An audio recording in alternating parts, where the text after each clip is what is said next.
Hi besties, I'm just coming back to have a bit of a chit chat to you about some upcoming transits. I know I've spoken so much about the Mars-Pluto opposition, so I probably won't bore you too much with that, but go back and have a look at some of my past TikToks on that.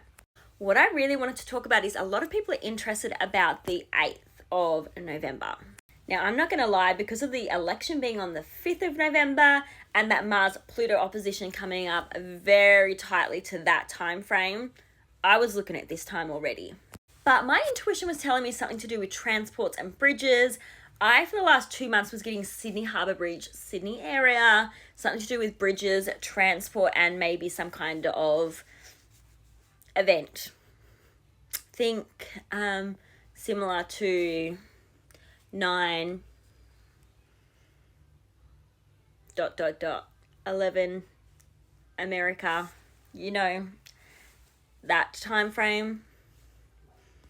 Now, I'm only bringing this up because I definitely want to help people and just show people that astrology is not causation, it's correlation. It's just showing you the energy that's already there. And we can look at past events like that event that happened in the US with the Twin Towers, and we can kind of learn what certain things can come up when those astrological patterns occur, or what sorts of things to look out for.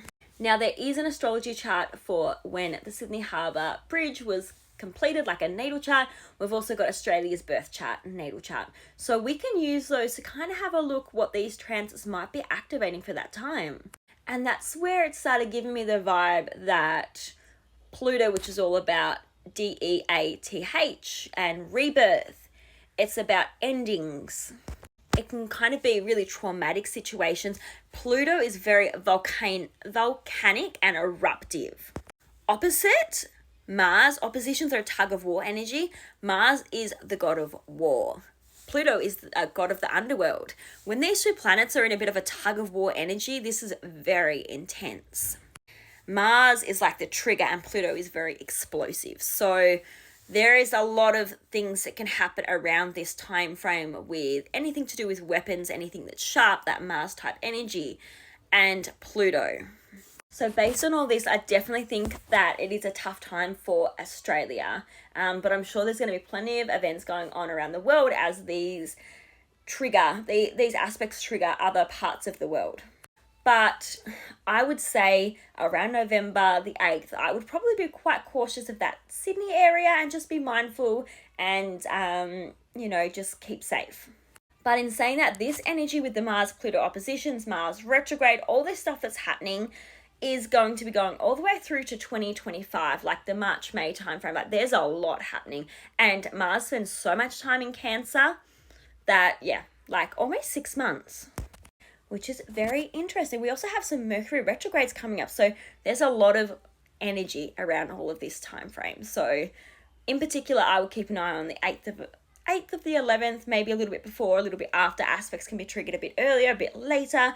We can see that energy on the actual day or maybe a day before or after. But again, I'm just the messenger. I do like feedback and comments, but I don't really want people kind of criticizing me, because this is just kind of what I see through the astrology. It's what I've been feeling for the last few months. I've spoken to a beautiful friend of mine, Hannah Purden.